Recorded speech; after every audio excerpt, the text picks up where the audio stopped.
Víš, Angel není jediný, kdo tráví čas v tomhle hloupým hotelu s princeznou pekla. Dobrá, kdo další tam je? Někdo, kdo ti snad dluží prachy? Někdo, kdo má dluží víc než jen peníze. Radiodémon je zde.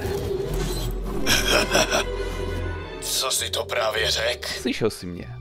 Takže Alastor se vrátil. Je s Luciferovou dcerou.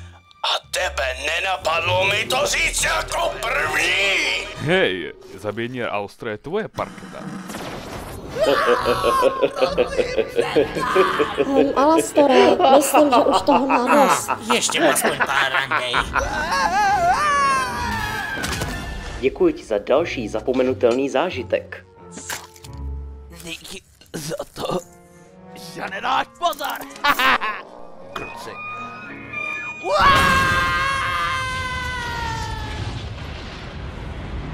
Vypadá to, že budu potřebovat navštívit Krejčího. Hodně štěstí, přátelé.